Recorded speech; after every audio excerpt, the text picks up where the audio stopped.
The stagecoach rattled to a halt in front of Pahrump's single dusty street, and Felicity Sinclair stepped down into what felt like a firing squad of stairs. The Nevada sun blazed overhead as she planted her boots on American soil for the first time since leaving the ship in San Francisco 3 weeks prior.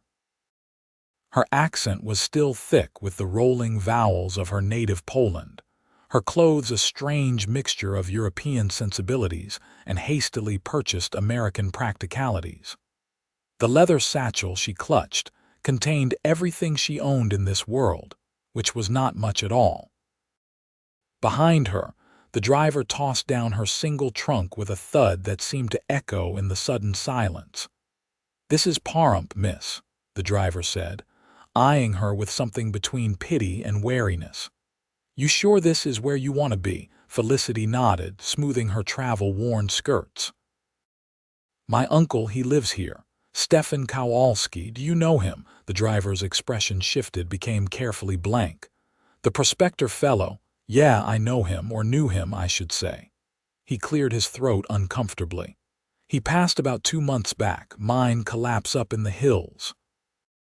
The world seemed to tilt beneath Felicity's feet.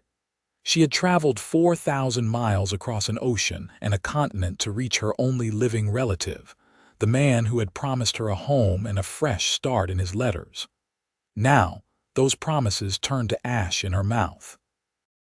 "I see," she managed, though her voice sounded far away to her own ears. "Thank you for telling me." The driver climbed back up to his seat, clearly eager to be away. "Good luck to you, miss. You're going to need it."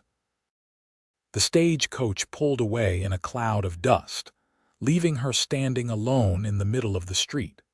Pahrump, in the summer of 1883, was a town that had sprung up around silver prospects and stubbornness, a collection of wooden buildings huddled against the harsh Nevada landscape.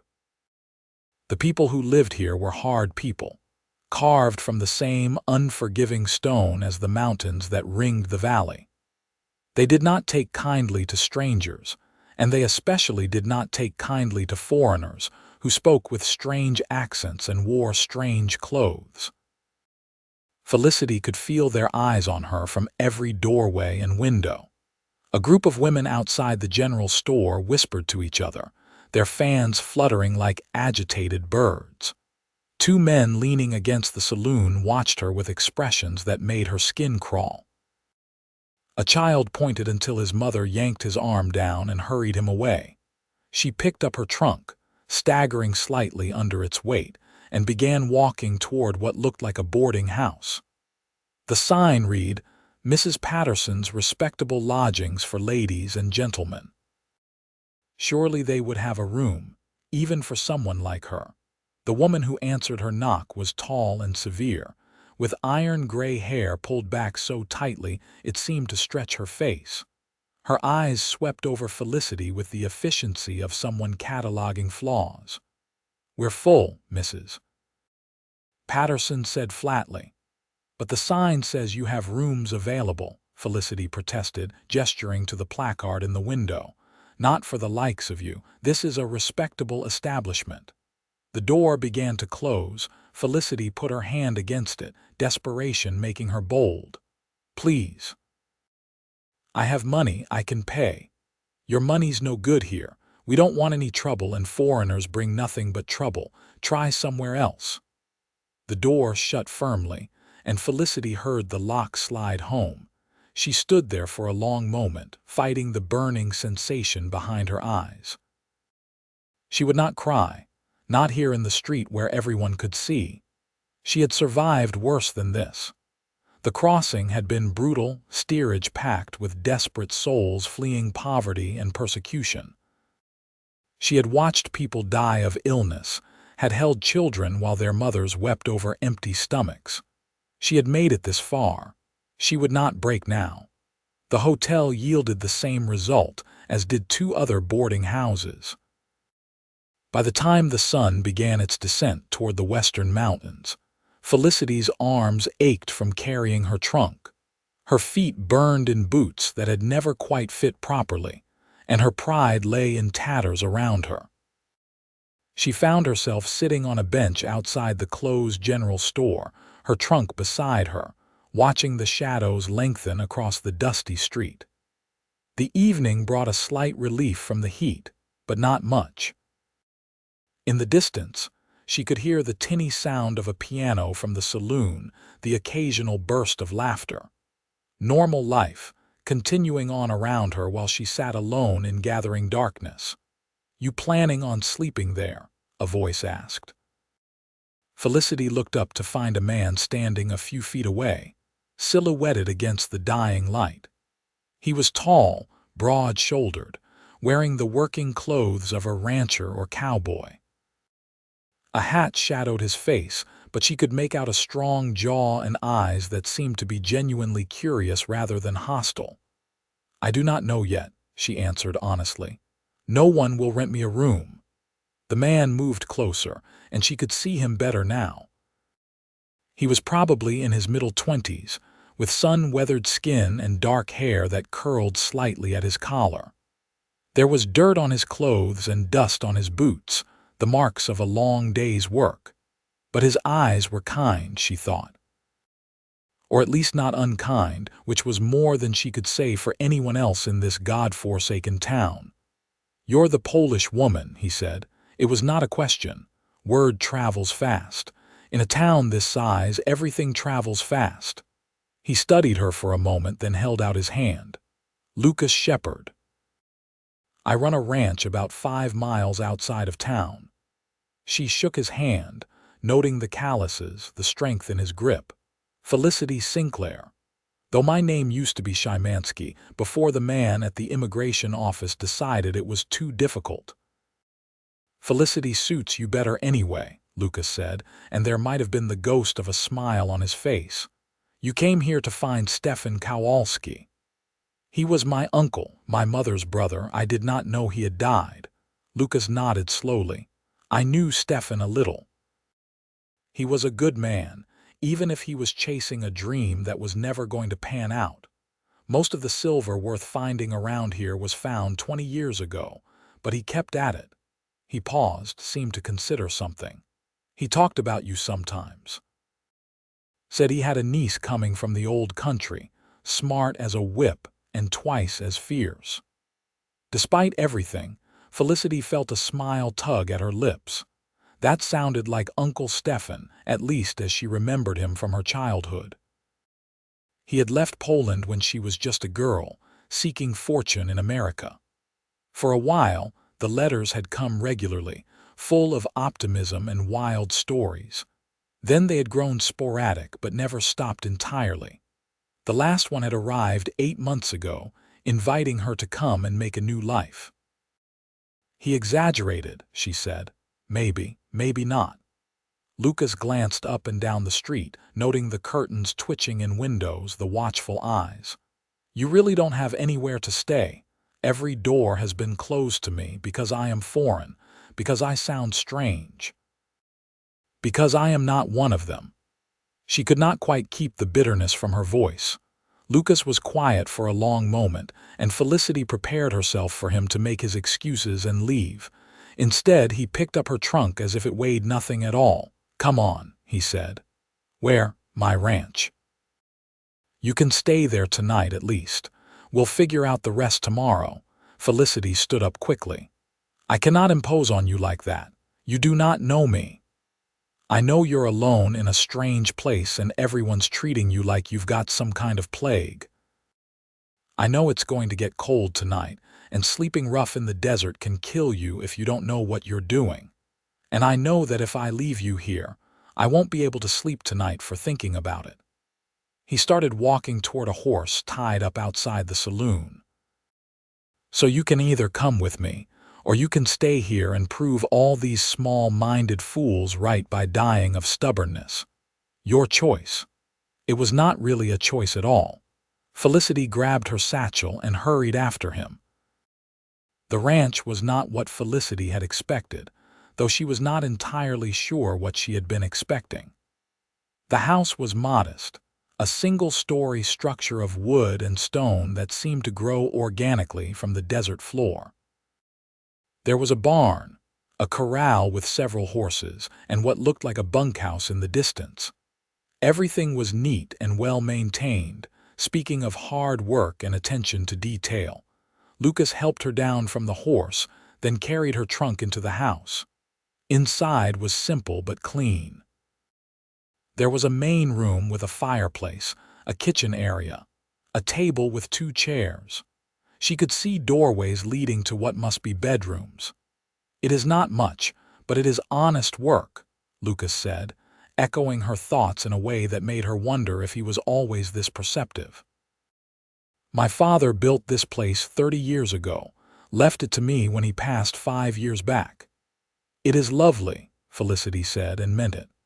After the cramped, dirty conditions of steerage after the hostile rejection of the town, this simple house felt like a palace. Lucas showed her to a small bedroom, clearly unused. "This was my sister's room before she married and moved to Carson City. Bedding's clean. There's a wash basin and pitcher over there. I'll heat up some water for you if you want to clean up before supper." "You do not have to do all this for me," Felicity said softly. "I know I don't have to, I want to." He met her eyes, and there was something steady in his gaze, something solid. "I know what it's like to feel like you don't belong anywhere. My mother was Mexican. Some people in town never let my father forget he married a foreigner, even though this land used to be part of Mexico anyway. She died when I was 12, but I still remember the way people looked at her, at us." He shifted the trunk to the floor beside the narrow bed. "So maybe I'm doing this as much for her memory as for you. Either way, you're safe here. Nobody's going to bother you on my land." Felicity felt something loosen in her chest, a tightness she had been carrying since the moment she stepped off the stage coach. "Thank you," she whispered. Lucas nodded and left her alone. She sank down onto the bed, feeling the exhaustion of the day crash over her like a wave. But she could not afford to rest just yet. She needed to prove herself useful, needed to show that she was not just another burden. After washing her face and hands, after changing into a clean dress, she ventured out into the main room. Lucas was at the stove, doing something with a pan that involved a great deal of smoke and cursing. "May I help?" she asked. He turned, looking slightly sheepish. "I'm not much of a cook. Usually just make do with beans and whatever I can manage not to burn too badly." "Then let me," Felicity said, moving toward the kitchen area. "It is the least I can do." Lucas stepped aside willingly enough, and Felicity assessed what was available. Not much, but she had made meals from less. There were potatoes, onions, some dried meat that might have been beef. She set to work, her hands moving with the practiced efficiency of someone who had been cooking since childhood. "You're good at that," Lucas observed, watching her from where he leaned against the wall. "My mother taught me. She said a woman who can cook will never starve, even in hard times." Felicity sliced the potatoes thin, her knife work quick and precise. "She was right, I think. On the ship I helped in the galley sometimes. They fed me better for it. How long was the crossing? 3 weeks. Though it felt like 3 years. She added the onions to the pan, and immediately the smell improved dramatically. There were so many of us, packed in like animals. People were sick, dying, children crying. It was horrible. "Why did you leave?" Lucas asked quietly. "If you don't mind me asking." Felicity was silent for a moment, focusing on stirring the food. "My parents died last winter, influenza. We were already poor, but after they were gone, there was nothing left. My father's debts, no way to pay them. I could have married, maybe. There was a man who offered. But he was old and cruel, and I could not bear it." She added the meat to the pan. "Uncle Stefan's letter came like a miracle, a chance at something different, a new life. So I sold everything we had, bought passage, and came here, only to find that he is dead and I am more alone than ever." "You're not alone," Lucas said, and his voice was firm. "Maybe you don't have Stefan anymore, but you've got me now, for whatever that's worth." Felicity turned to look at him, this stranger who was showing her more kindness than anyone in her own village ever had. "Why?" she asked simply. "Why help me?" Lucas considered the question, his dark eyes thoughtful. "Because it's the right thing to do. Because my mother would have wanted me to. Because I know what it's like to be judged for things you can't control." He straightened up. "And because I think maybe we're more alike than different, you and me.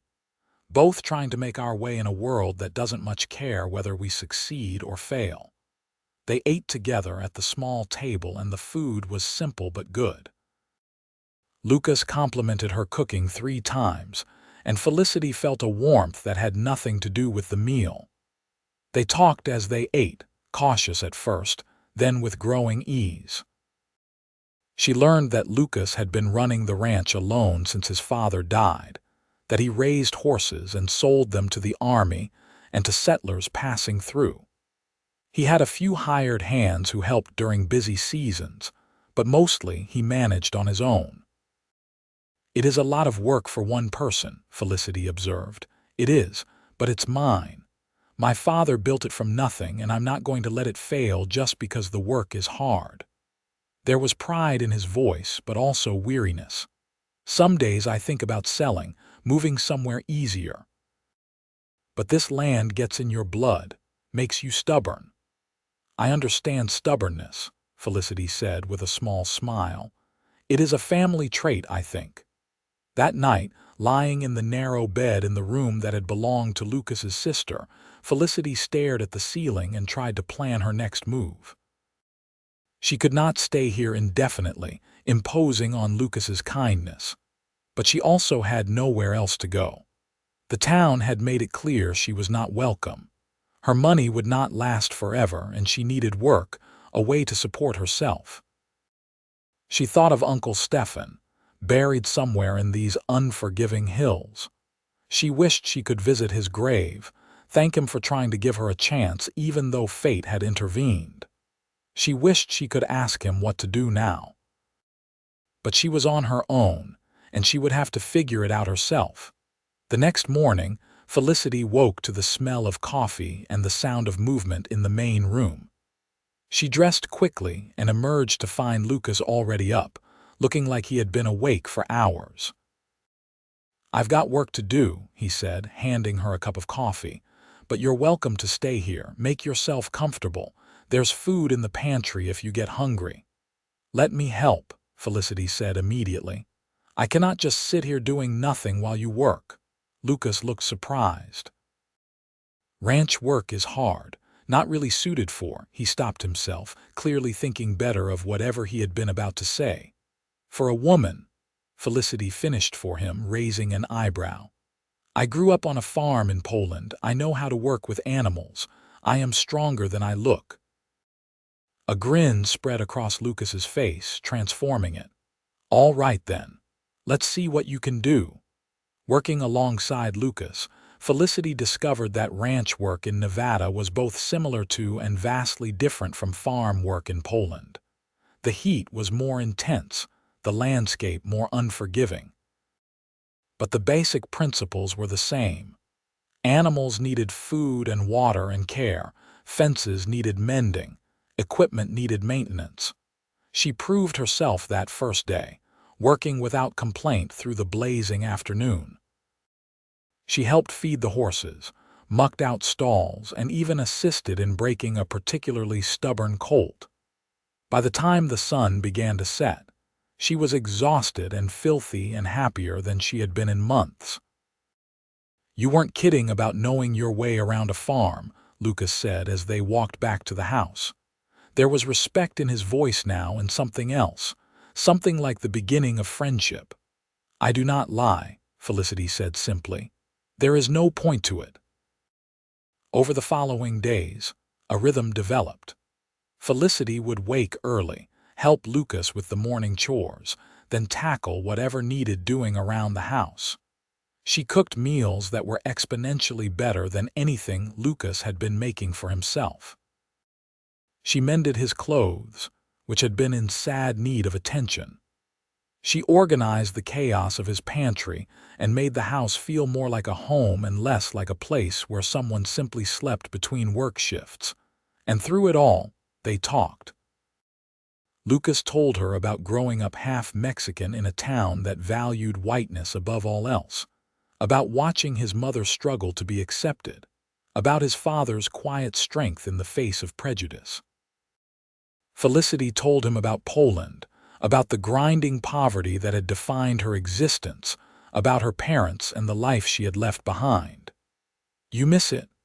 Lucas asked one evening as they sat on the porch, watching the sun paint the desert in shades of gold and crimson. "Sometimes," Felicity admitted. "I miss my mother's laugh. I miss the way snow looked on the fields in winter, but I do not miss being hungry. I do not miss feeling like there was no future, only endless present." She turned to look at him. "Here, even with all the difficulties, I feel like I can breathe, like there are possibilities." Lucas nodded slowly. "I'm glad you feel that way. I'd hate to think of you being miserable here." "How could I be miserable when you have shown me such kindness?" Felicity asked softly. Their eyes met, and something passed between them, a spark of recognition that made Felicity's breath catch. She looked away quickly, suddenly afraid of what she might see in his face, what he might see in hers. A week after Felicity's arrival, Lucas announced that he needed to go into town for supplies. Felicity volunteered to come along, and though Lucas looked uncertain, he agreed. The reception was exactly as cold as before. People crossed the street to avoid them. Shopkeepers served them with thin-lipped disapproval. In the general store, Felicity heard two women whispering loudly enough for her to hear. "Living out there with him and them not married. It's a scandal. What can you expect from her kind? No morals."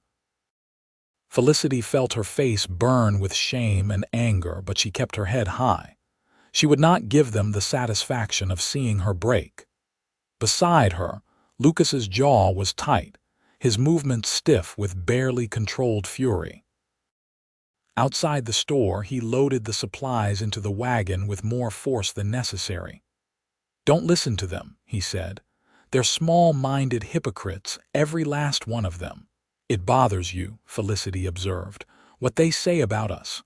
"Of course it bothers me. They're impugning your honor and mine." He slammed a sack of flour into the wagon bed. "They don't know anything about you except where you came from, and they've already decided you're not worthy of basic human decency." "And you?" Felicity asked quietly. "What have you decided about me?" Lucas stopped, turned to face her fully. "I've decided that you're one of the strongest people I've ever met, that you work harder than most men I know, that you've got more courage in your little finger than this whole town has combined." He took a step closer. "And I've decided that I'm glad you came here, even if the circumstances were terrible, because knowing you has made my life better." Felicity felt tears prick her eyes, but she blinked them away. "You hardly know me at all. It has been only a week." "I know enough," Lucas said firmly. "I know what matters." They were interrupted by the arrival of the sheriff, a portly man with a florid face and an expression of official concern. "Lucas, Miss Sinclair, I need to have a word with you both." Lucas's expression became guarded. "About what, Sheriff Daniels?" "There's been some talk in town about the situation out at your ranch." The sheriff shifted uncomfortably. "People are concerned about propriety, about a young, unmarried woman living under your roof without any kind of chaperone." "Those people need to mind their own business," Lucas said flatly. "Now, I tend to agree with you in principle. But I've got a job to do, and part of that job is maintaining moral standards in this community." Sheriff Daniels looked apologetic but determined. "I'm going to have to ask Miss Sinclair to find other accommodations. Or for you two to regularize the situation." "Regularize," Lucas repeated. "You mean get married?" "That would solve the problem, yes." Felicity felt the ground shift beneath her feet. "This is insane. Nothing inappropriate has happened. Lucas has been nothing but a gentleman." "I believe you, miss, but appearances matter, and right now the appearance is that you two are living in sin." The sheriff touched his hat. "I'll give you a week to figure something out. After that, I'll have to take official action." He walked away, leaving Lucas and Felicity staring at each other in the middle of the dusty street. "I will leave," Felicity said immediately. "I will not let your reputation be destroyed because of me." "And go where?" Lucas demanded. "Nobody in this town will rent you a room, remember. You'd be sleeping in the desert, and I'm not going to let that happen." "Then what do you suggest?" Felicity spread her hands helplessly. "We cannot get married just to satisfy the gossips. That is ridiculous." Lucas was quiet for a long moment, his expression thoughtful. "Is it, though?" He finally said. "Is it really that ridiculous?" Felicity stared at him. "You cannot be serious." "Why not? We get along well, we work well together, I trust you and I think you trust me." He stepped closer. "I'm not talking about a love match or anything like that, just a practical arrangement. You need a home and protection from the town's prejudice. I need help running the ranch and someone to share the burden with. We could help each other." "A marriage of convenience," Felicity said slowly. "Like in the novels." "Exactly like that. We'd be partners, friends. No pressure, no expectations beyond what we already have." Lucas looked at her earnestly. "I know it's not romantic or anything, but it would solve both our problems." Felicity's mind was racing. It was crazy, absurd, impractical. They barely knew each other. She had only been in this country for less than a month. This was not how things were supposed to happen. But then again, nothing in her life had happened the way it was supposed to. Her parents were not supposed to die and leave her destitute. Uncle Stefan was not supposed to be dead when she arrived. The town was not supposed to reject her so completely. Maybe, in a life that had already gone so far off course, a marriage of convenience to a kind cowboy was not the craziest thing that could happen. "I need time to think," she said. Lucas nodded. "Of course. Take all the time you need. Well, all the time until the sheriff's deadline anyway." They rode back to the ranch in silence, both lost in their own thoughts. Felicity tried to imagine what it would mean to marry Lucas Shepherd. To tie her life to his permanently, to become his wife in the eyes of the law and the community. It felt overwhelming and terrifying and strangely, inexplicably right. That evening, as Felicity prepared dinner, she found herself watching Lucas. Really watching him, perhaps for the first time.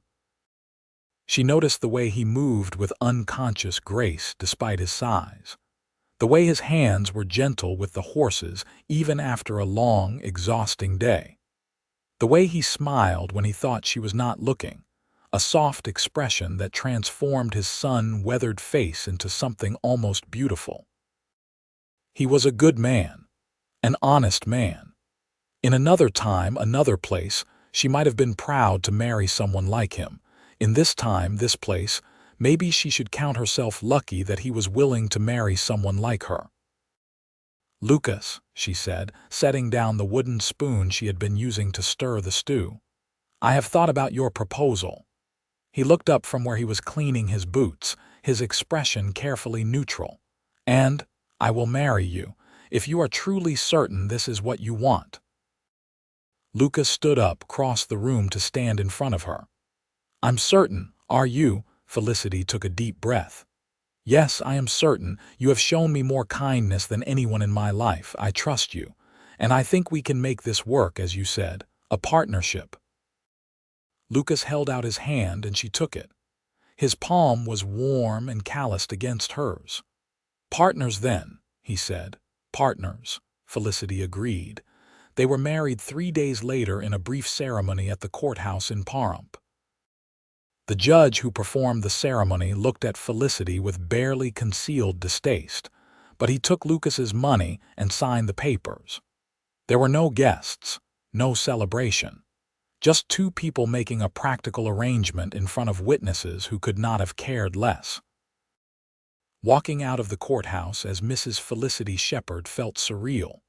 Felicity looked at the simple gold band on her finger, a ring that had belonged to Lucas's mother, and tried to wrap her mind around what she had just done.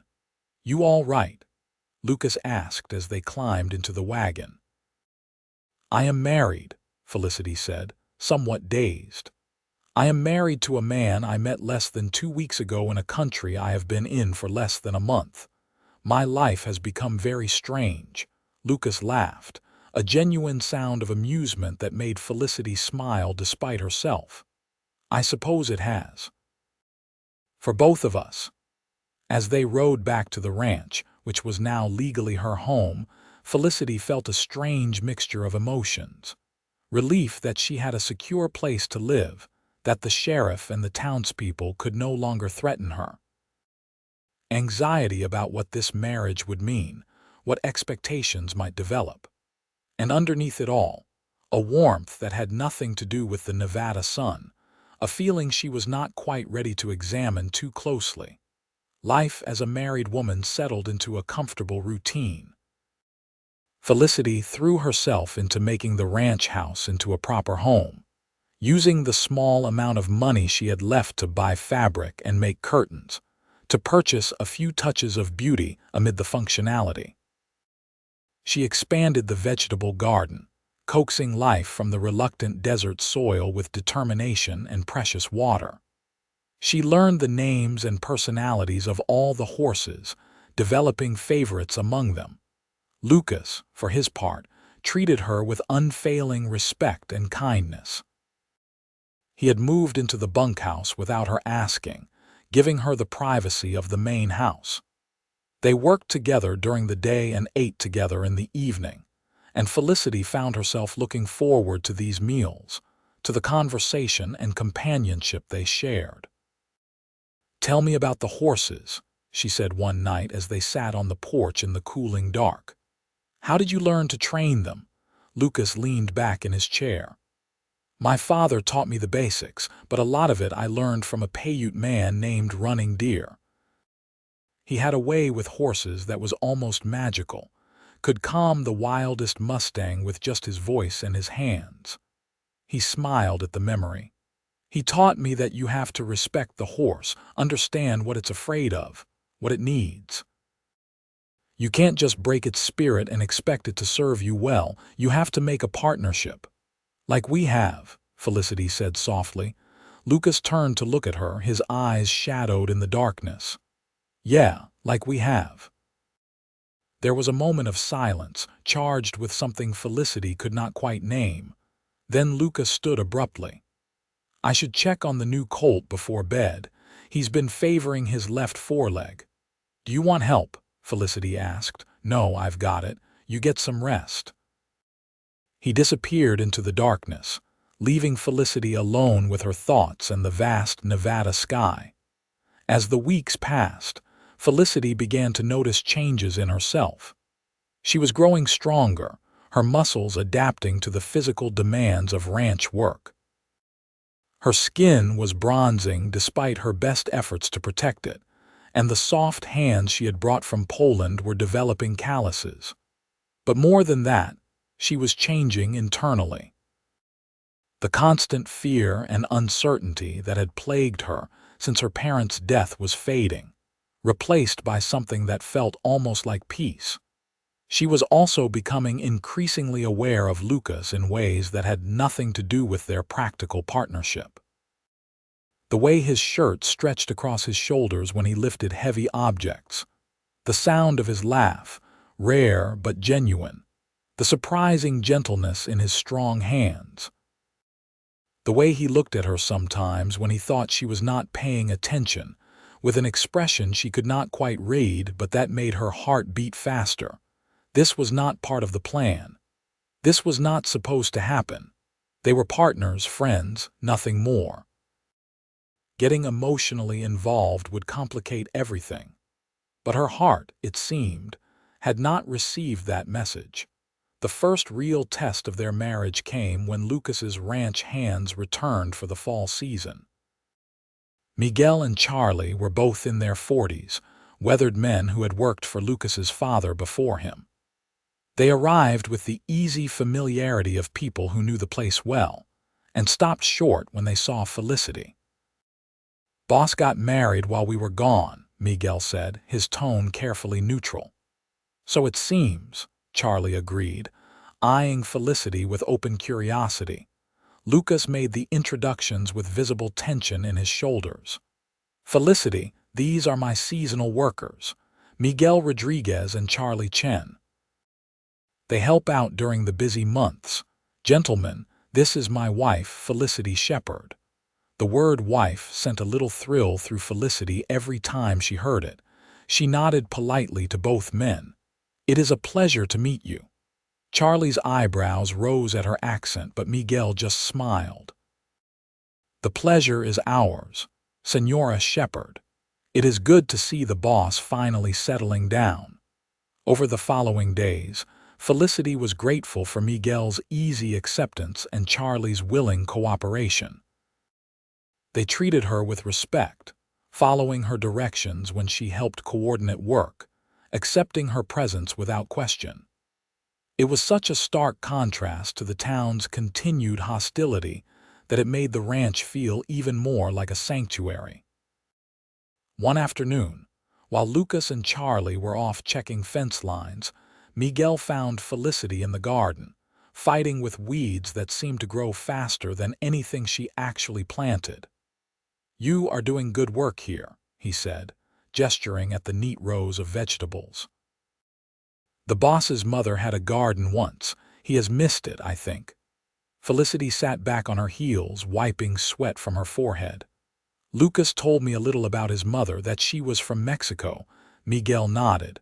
"She was a fine woman, strong like you. The town gave her a hard time for being different, but she never let it break her." He paused. "Lucas is like her in many ways, stubborn, loyal, with a good heart, but he has been lonely since his father died. It is good that you are here." "We have an arrangement," Felicity said carefully. "A partnership." "Perhaps that is how it started," Miguel said, his dark eyes knowing. "But I see the way he looks at you, and the way you look at him when you think no one notices. Partnerships can become something more if you let them." He left her with that thought, and Felicity found herself unable to concentrate on weeding anymore. Was it true? Did Lucas look at her with something beyond friendly respect? And if so, what did it mean? What did she want it to mean? That night at dinner, she studied Lucas across the table.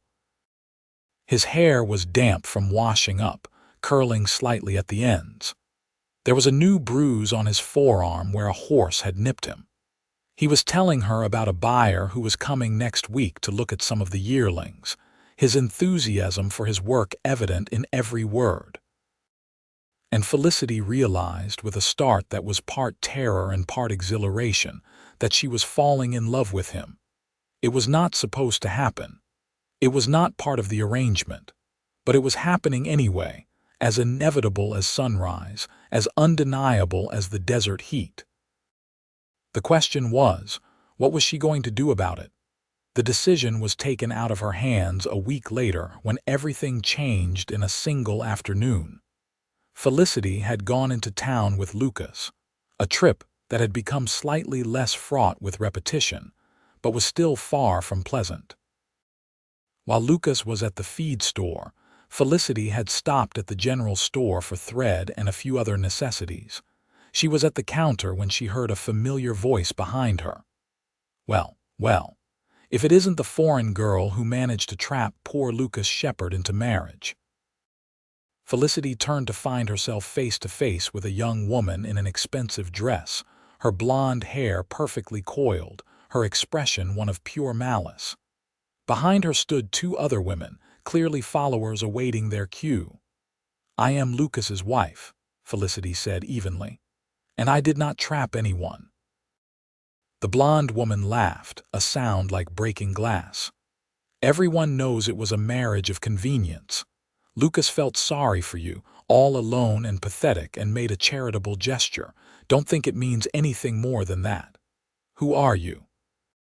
Felicity asked, though she had a sinking feeling she already knew. I'm Victoria Montgomery. My father owns half this town, and I'm the woman Lucas would have married if you hadn't shown up and taken advantage of his kind nature. Victoria stepped closer, her perfume cloying. You may have a ring on your finger, but you'll never really be his wife. You'll never be good enough for him, and everyone knows it, including him. The words hit like physical blows, striking at every insecurity Felicity had been trying to suppress. Before she could formulate a response, Lucas was there, appearing at her side with the suddenness of a thunderstorm. Victoria, he said, and his voice was colder than Felicity had ever heard it. I think you've said enough. Victoria's expression shifted, became coy. Lucas, darling, I was just having a conversation with your wife. No need to get defensive. A conversation? Is that what you call insulting my wife to her face? Lucas took Felicity's arm, his touch gentle despite the anger radiating from him. Let me make something very clear to you and everyone else in this town. Felicity is my wife in every sense of the word. I married her because I wanted to, because she's worth 10 of anyone else here, including you. And if I hear that anyone has been disrespecting her again, there will be consequences. He guided Felicity out of the store, leaving Victoria and her friends staring after them in shocked silence. Outside, Felicity realized she was shaking. I am sorry, she said. I should have just ignored her. You have nothing to apologize for. Victoria Montgomery is a vicious gossip who's been angry at me since I made it clear I had no interest in marrying her 3 years ago. Lucas's jaw was tight. I'm sorry she took it out on you. She said our marriage was just charity. That you felt sorry for me. Felicity could not keep the hurt from her voice. Lucas stopped walking, turned to face her fully. They were standing in the middle of the street, surrounded by curious onlookers, but he did not seem to care. Is that what you think? He asked. That I married you out of pity? I do not know what to think anymore, Felicity admitted. Lucas looked at her for a long moment, something working in his expression. Then, with a decisiveness that seemed to surprise even him, he cupped her face in his hands and kissed her. It was not a gentle kiss, not tentative or questioning. It was firm and sure and filled with something that made Felicity's entire world tilt on its axis. She kissed him back without thinking, her hands clutching at his shirt, pulling him closer. When they finally broke apart, both breathing hard, Lucas rested his forehead against hers. I didn't marry you out of pity, he said, his voice rough. I married you because from the moment I met you, sitting alone on that bench with your chin up and your eyes full of fire, I knew you were going to change my life. And you have. You've made everything better, brighter, more worth fighting for.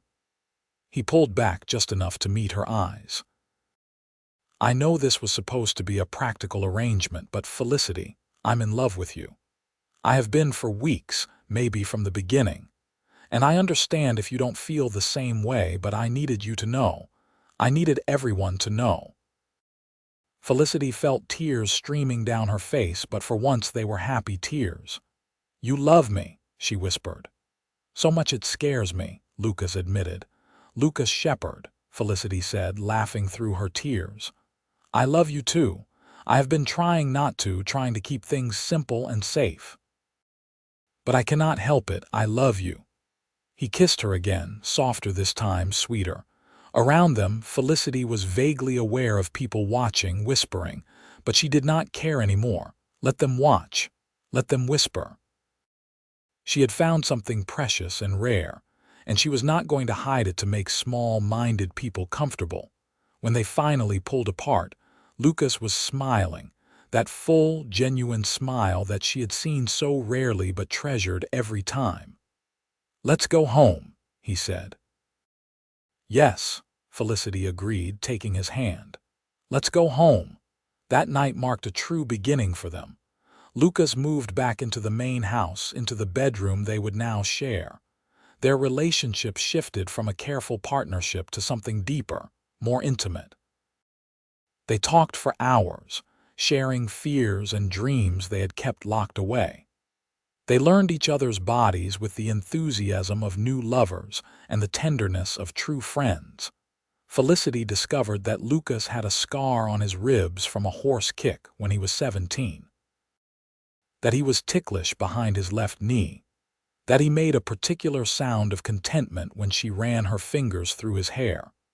Lucas learned that Felicity sang Polish folk songs when she was happy, that she cried during thunderstorms because they reminded her of the night her parents died, that she was fierce and passionate and full of joy when she allowed herself to be. They grew together through the fall and into winter. Miguel and Charlie finished their seasonal work and left, but not before Miguel pulled Felicity aside. "I am glad you let yourself love him," he said simply. "You are both better for it." The town's attitude did not change overnight, but gradually, a few people began to soften. The new school teacher, a young woman named Emma who had recently arrived from Boston, made a point of being friendly to Felicity. The doctor, an elderly man who had seen too much of life to judge easily, treated her with polite respect. Slowly, painfully, a few cracks appeared in the wall of hostility, but there were still plenty who held firm in their prejudice. Victoria Montgomery and her circle made it their mission to spread rumors, to make Felicity feel unwelcome whenever possible. The minister of the largest church in town preached a sermon about the dangers of foreigners corrupting good American values, and everyone knew who he was talking about. Lucas wanted to confront them to force the issue, but Felicity counseled patience. "We cannot change their minds by fighting them," she said. "We can only prove them wrong by living well, by being happy despite them," and they were happy. Through the winter, as the desert transformed into something stark and beautiful, Felicity and Lucas built a life together. They worked side by side during the day, and at night they would sit by the fire, talking or reading or simply being together. They made love with increasing passion and tenderness, and Felicity marveled at how her body responded to his touch, how complete she felt in his arms. In January, Felicity realized she had missed her monthly courses. At first, she thought it was stress or the change in climate.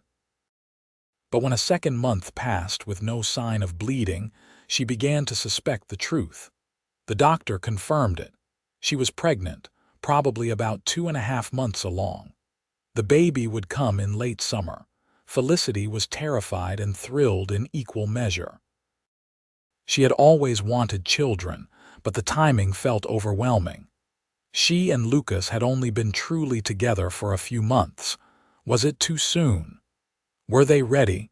She told him that evening as they sat on the porch watching the sunset. For a long moment, Lucas was silent and fear clutched at Felicity's heart. Then he let out a whoop of pure joy, picked her up and spun her around.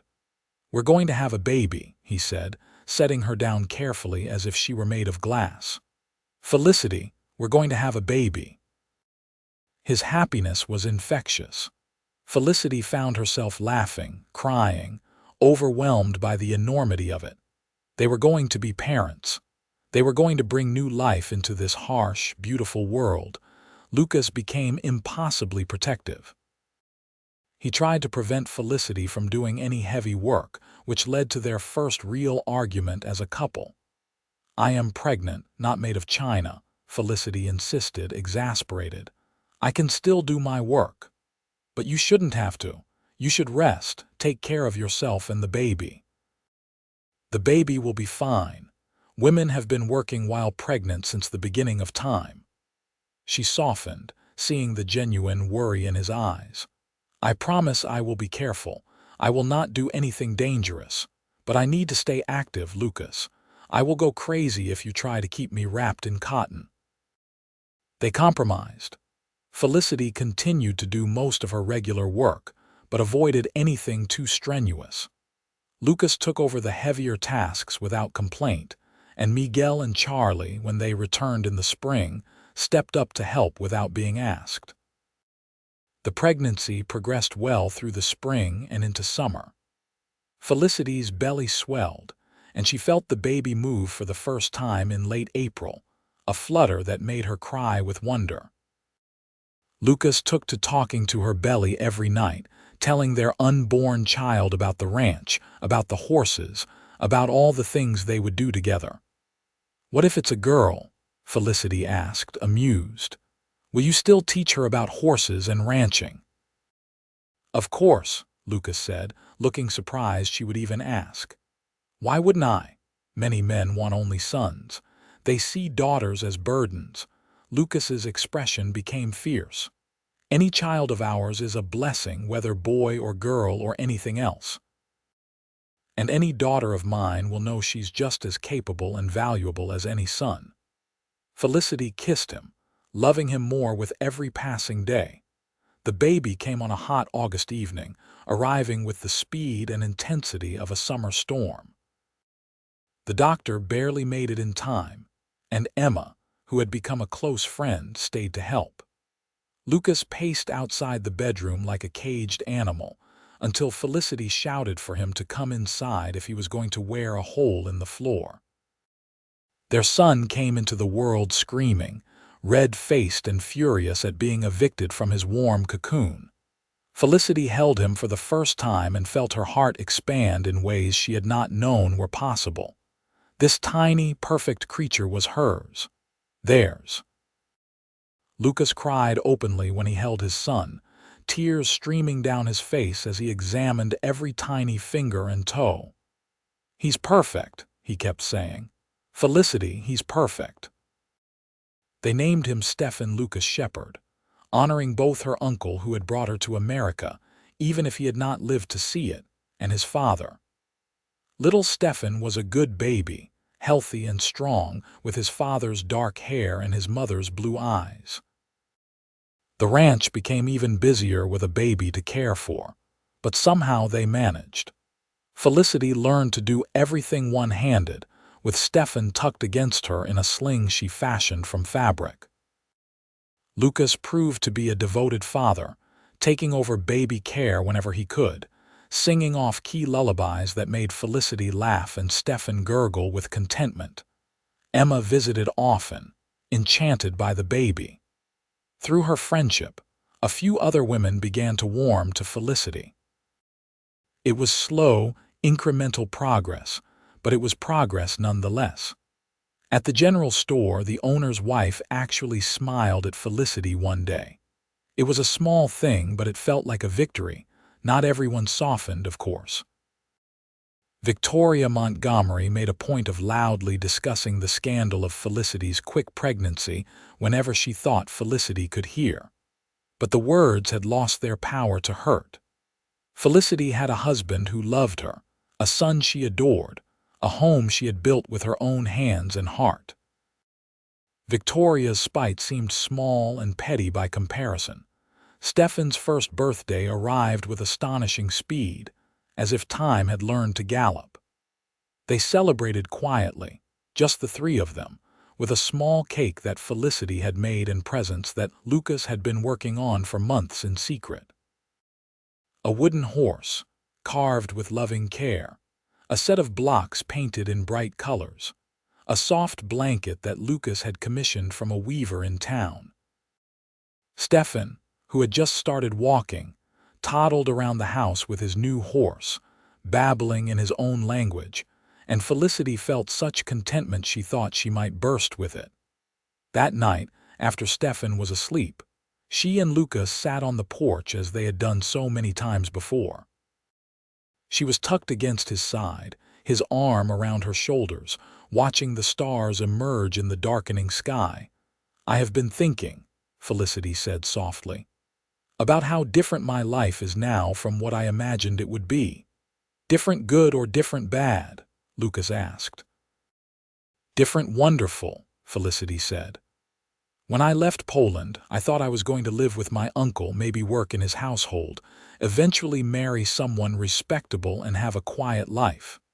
Instead, I am married to a cowboy who rescued me when the whole town rejected me. I have a son. I have a home, I have love. She turned to look at him. You told me on that first day that I was home now, do you remember? Lucas frowned. I don't think I said that, not then anyway. You did not say it with words, Felicity clarified, but you said it with actions. When you picked up my trunk and brought me here, when you gave me a place to stay with no questions asked, when you stood up to the town for me. You were telling me that I had a home, that I belonged. She kissed him softly. And you were right, I am home. With you I am home. Lucas pulled her closer, his voice rough with emotion. You're my home too. You and Stefan. You're everything that matters. They sat there in comfortable silence, watching the stars wheel overhead, the desert night settling around them. In the distance, a coyote called, and one of the horses whinnied in response. The sounds of the ranch, of their life together, the years that followed were not without challenges. There were droughts that made keeping the ranch running difficult. There were illnesses that scared them, though thankfully never anything too serious. There were losses, including Miguel, who passed peacefully in his sleep at the age of 62, having worked for 2 generations of shepherds. But there were also incredible joys. Stefan grew into a bright, curious boy who loved the horses as much as his father did. When he was 3, Felicity became pregnant again, and this time she gave birth to a daughter they named Maria Grace, after Lucas's mother and Felicity's mother, whose name had been Grakja. Maria was as fierce as her brother was gentle, demanding attention from the moment she was born. She had Felicity's determination and Lucas's stubbornness, a combination that promised interesting teenage years ahead. The town's attitude continued to slowly shift. Felicity became known for her skills with healing herbs, knowledge she had learned from her mother and had been experimenting with in the Nevada desert. Women who had once crossed the street to avoid her began showing up at the ranch, asking for remedies for their children's coughs or their own ailments. Felicity helped everyone who came, regardless of how they had treated her in the past. You are kinder than I would be, Lucas said after one particularly awkward visit from a woman who had once called Felicity a foreign menace. Kindness costs nothing, Felicity said with a shrug, and grudges are exhausting to maintain. When Stefan was 7 and Maria was 4, the shepherds were invited to the town's Independence Day celebration for the first time. It was not a universal welcome. There were still those who made their disapproval clear, but it was a significant milestone nonetheless.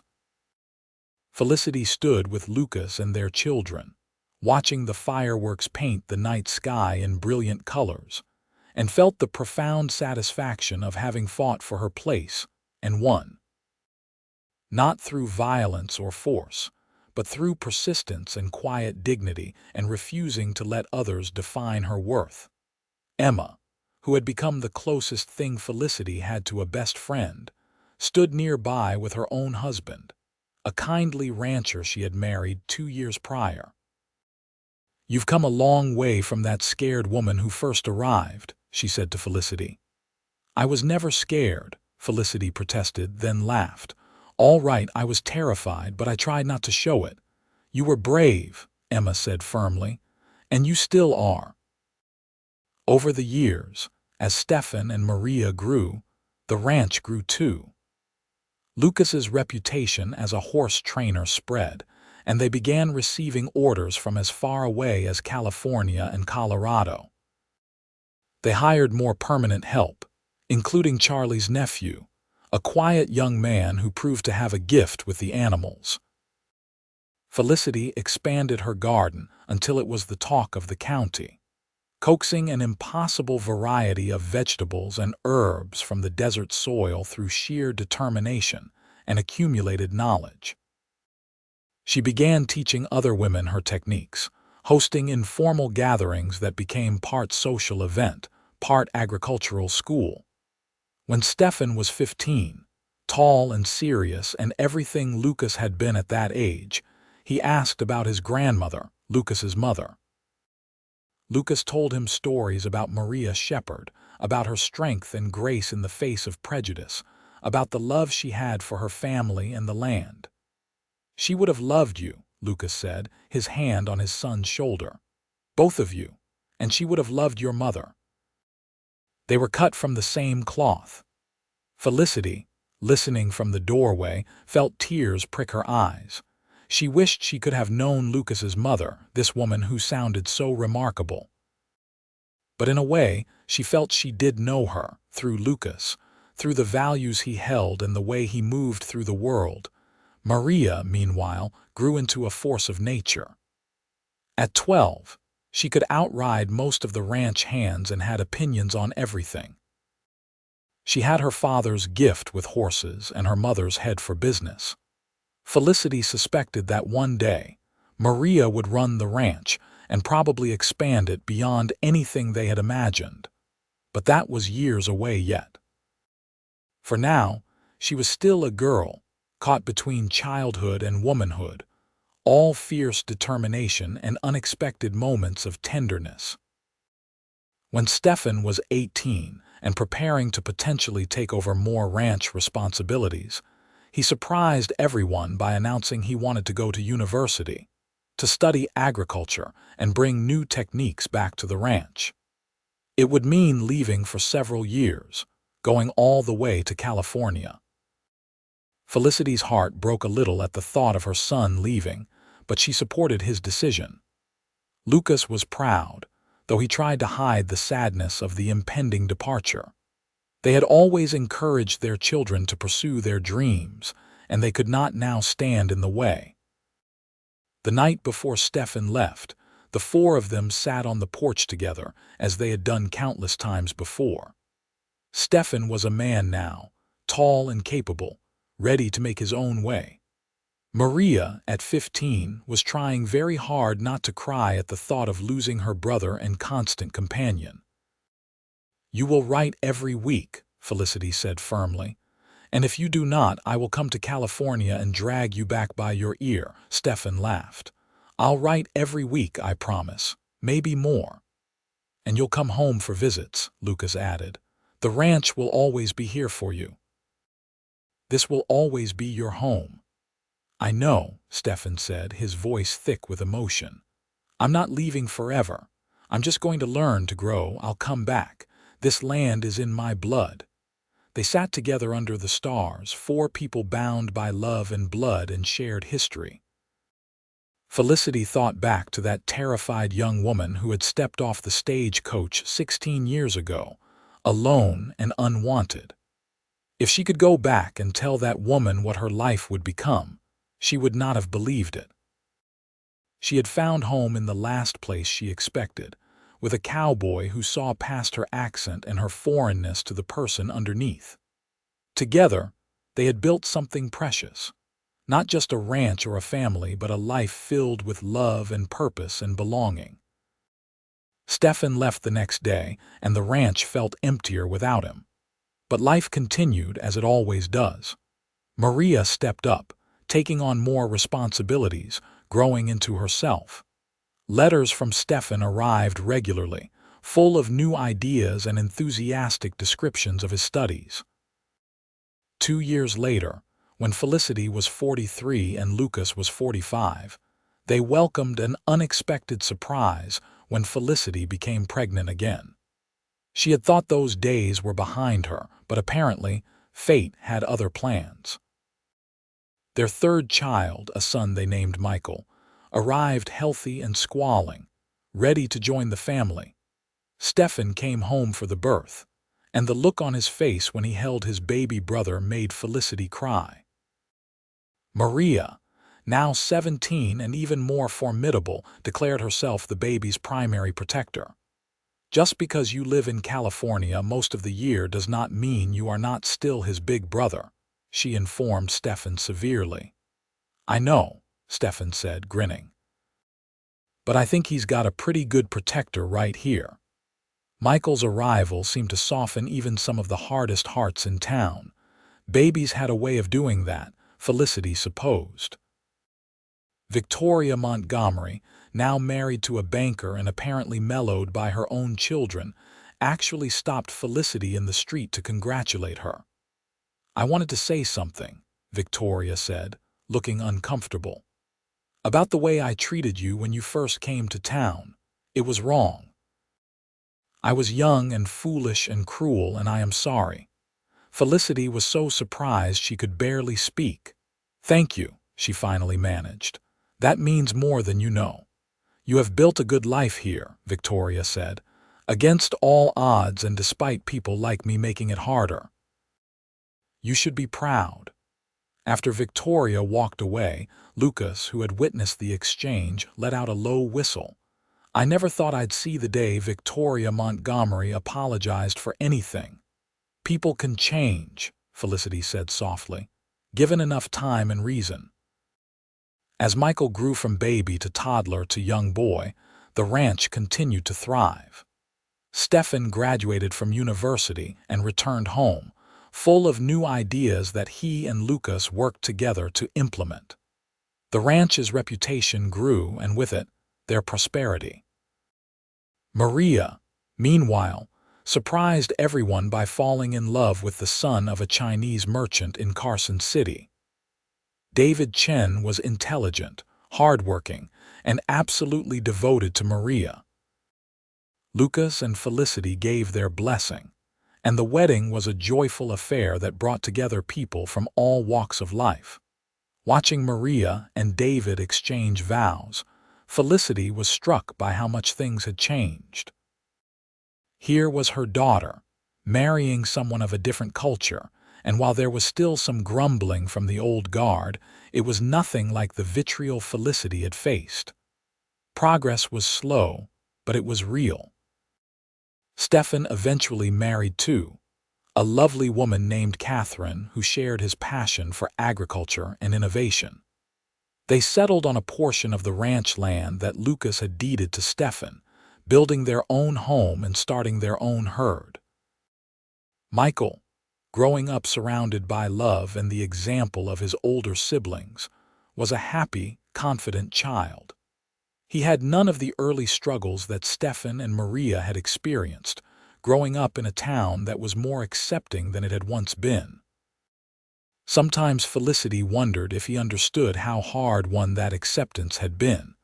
On Michael's 10th birthday, she told him the story of her arrival in America, of the town that had rejected her, of the cowboy who had given her a home. "But that's terrible," Michael said, outraged on behalf of the mother he had never known as anything but loved and respected. "How could they treat you that way just because you were from somewhere else?" "Fear makes people cruel sometimes," Felicity explained.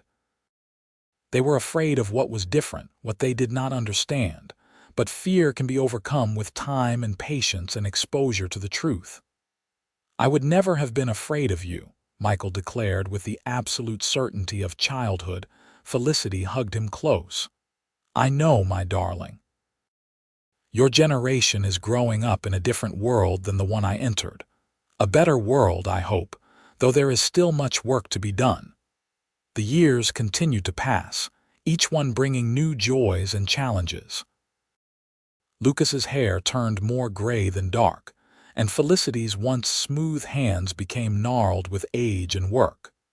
But they were healthy and happy, surrounded by children and grandchildren, watching their family grow and flourish. Stefan and Catherine had 4 children, all of whom loved the ranch and the horses. Maria and David had 3, and they split their time between the ranch and Carson City, where David had expanded his father's business. Michael, as he grew into a young man, showed interest in both ranching and medicine, talking about perhaps becoming a veterinarian. On their 30th wedding anniversary, Lucas surprised Felicity with a trip back to Poland. She had not returned since leaving all those years ago, had not even seriously considered it. But Lucas had been planning it for over a year, saving money and making arrangements. "I want you to see your homeland again," he said, "to show you that you don't have to choose between Poland and America. You can be both." The journey was long and emotional. Felicity walked the streets of her childhood village, now changed but still recognizable. She visited her parents' graves, finally able to say a proper goodbye after all these years. She saw the farm where she had grown up, now owned by another family. It was healing and heartbreaking in equal measure. But having Lucas beside her, solid and supportive, made all the difference. He held her when she cried, laughed with her at memories, and helped her make peace with the past. When they returned to Nevada, to their ranch and their family, Felicity felt a sense of completeness she had not known she was missing. She was Polish and American, a foreigner and a native, an immigrant and a founding member of a family that would last for generations. Lucas and Felicity grew old together, watching their children raise their own children, seeing the ranch they had built continue to prosper and evolve. They still sat on the porch most evenings, now with blankets across their laps even in summer, their bodies less resilient to temperature changes than they once were. "You ever regret it?" Lucas asked one evening when they were both in their 60s. "Coming here, marrying me, building this life?" Felicity looked at him, at his dear, familiar face lined with years of sun and smiles and sorrow.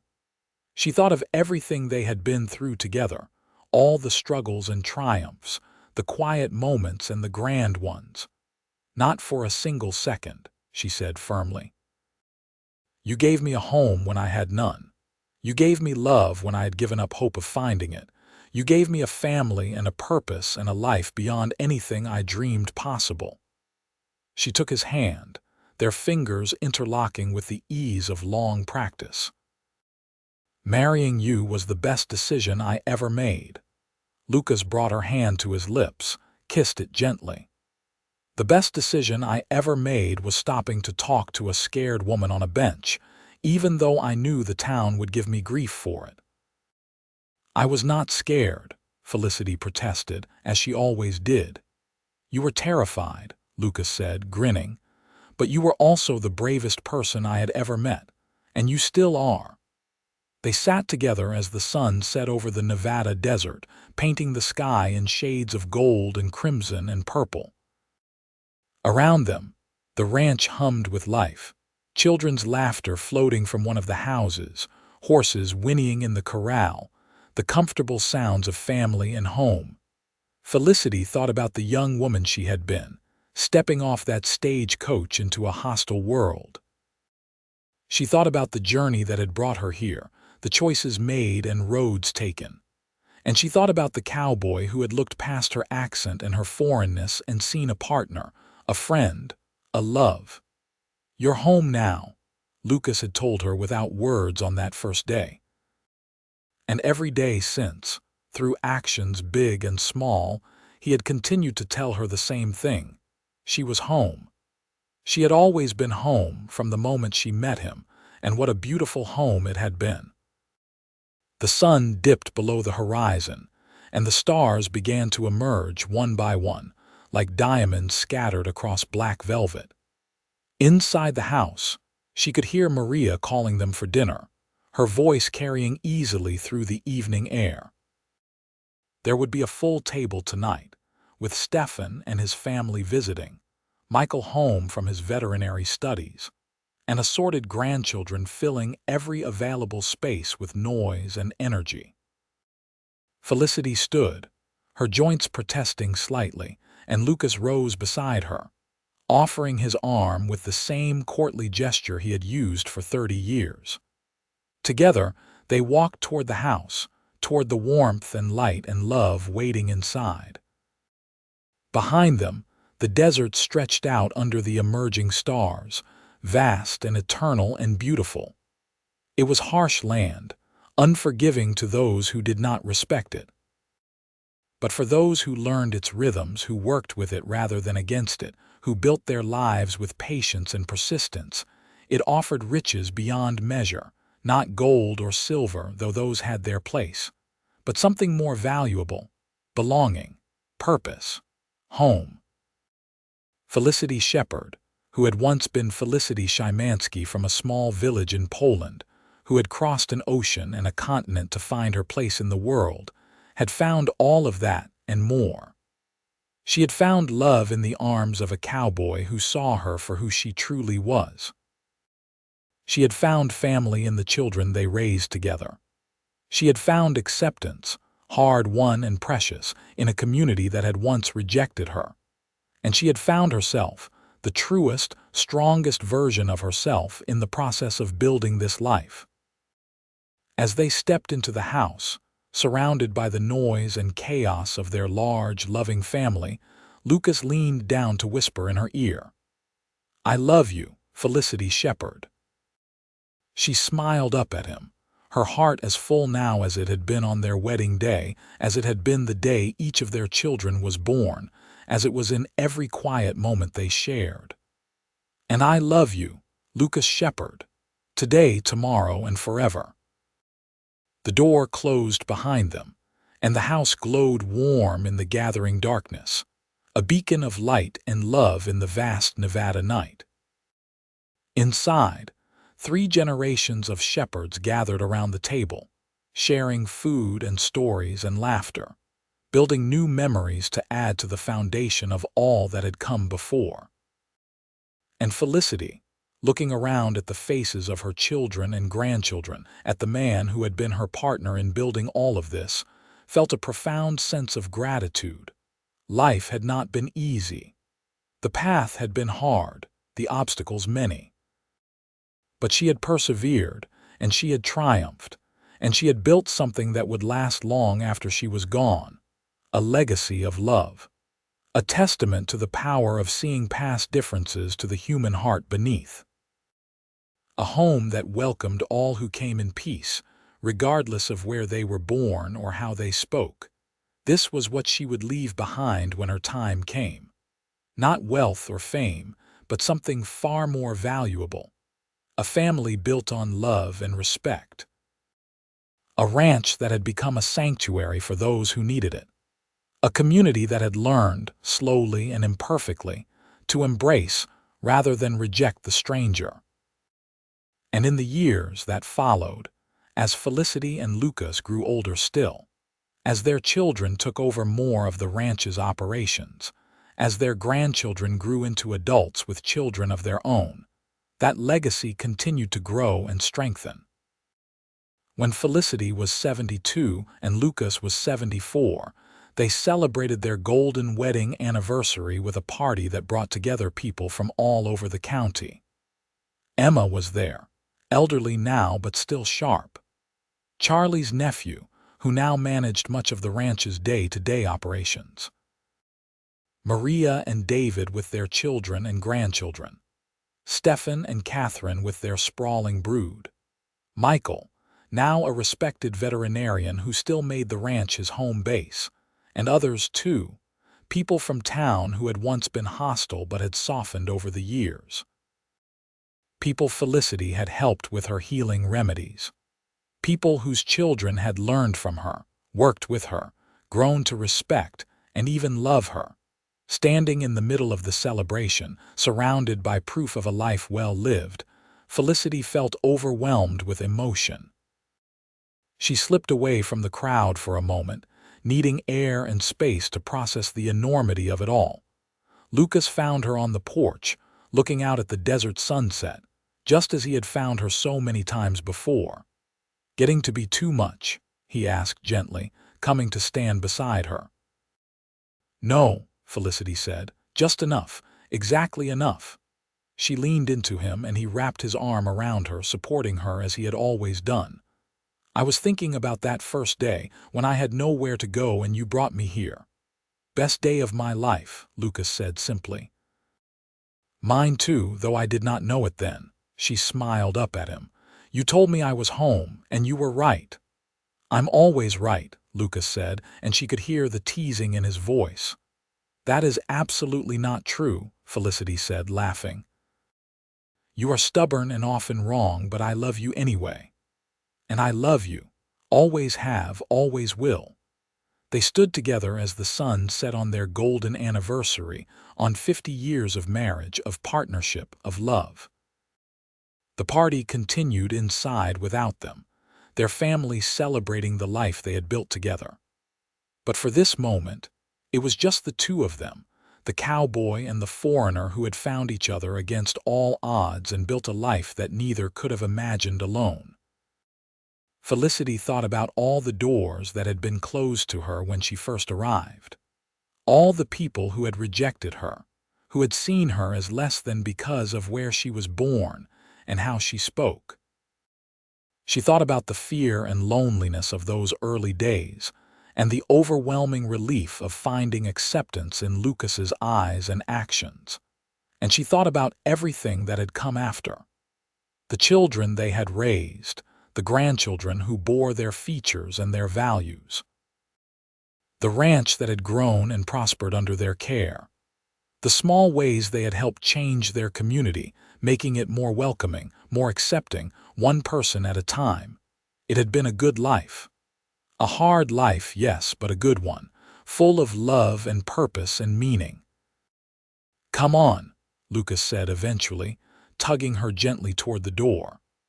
"They're going to want to cut the cake soon, and Maria will come hunting for us if we're not there." Felicity allowed herself to be led back inside, back to the warmth and noise and love of their family. But she carried that moment with her, that peaceful sunset reflection, storing it away with all the other precious memories she had accumulated over 50 years of marriage. The years that followed were gentle ones. Felicity and Lucas fully retired from active ranch work, though they still advised and helped where they could.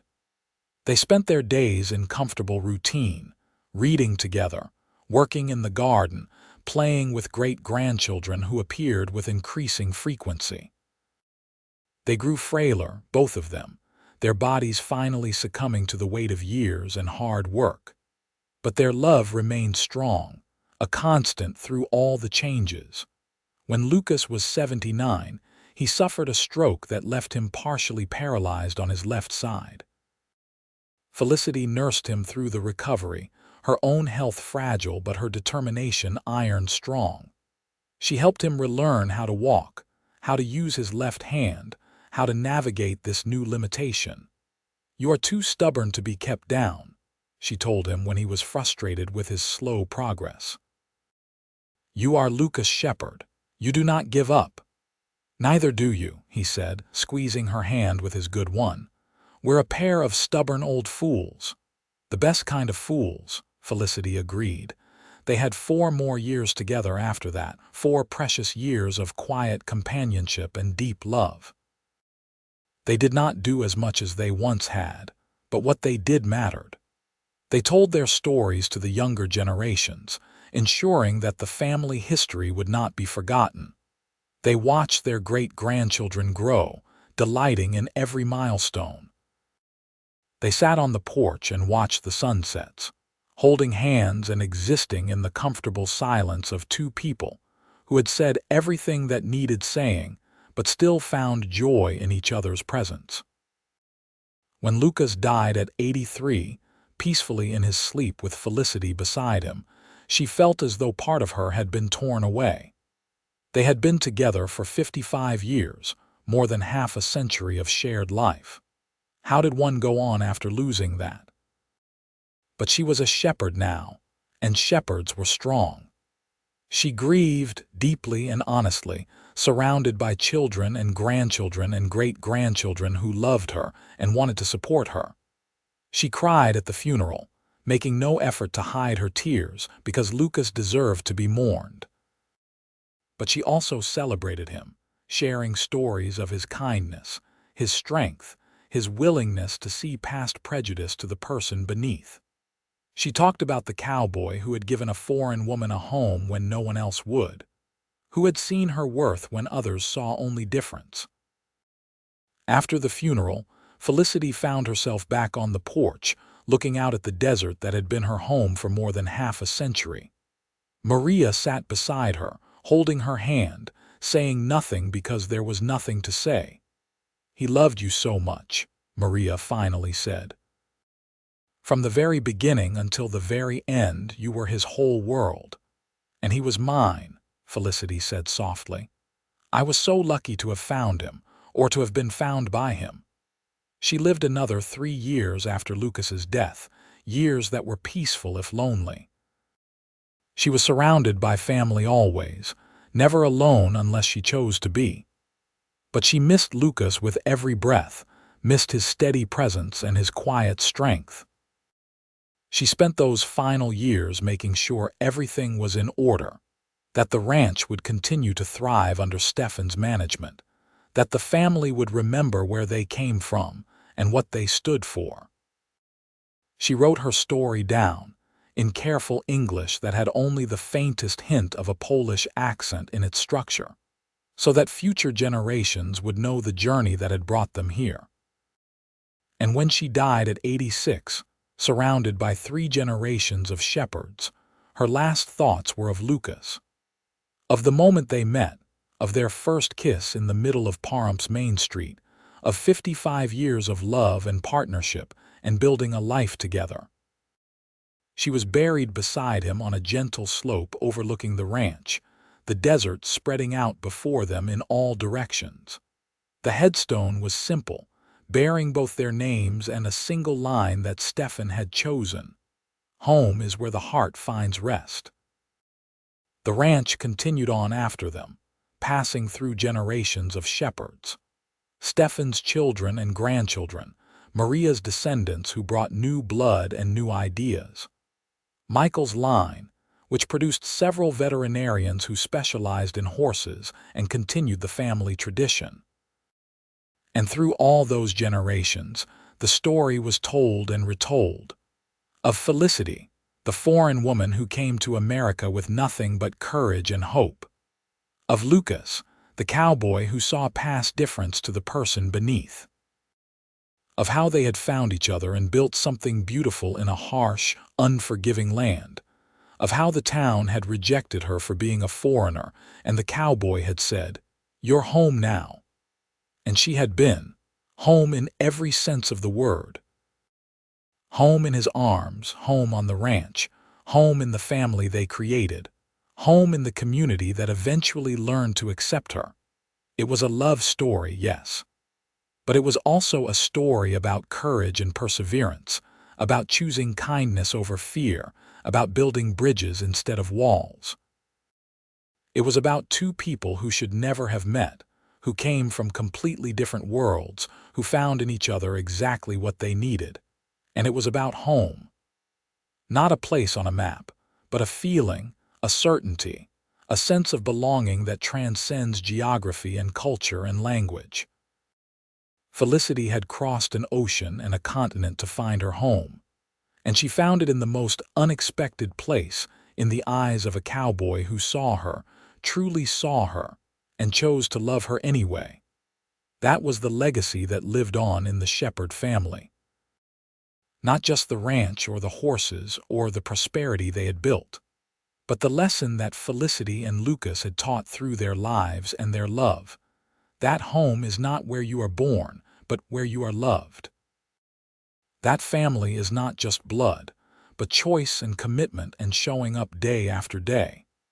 That love can bridge any divide if both people are willing to build that bridge together. And so the story lived on, passed from grandparent to grandchild, a treasured piece of family history that shaped every generation that came after. The story of the town that rejected her for being a foreigner, and the cowboy who looked at her and saw not a stranger, but home.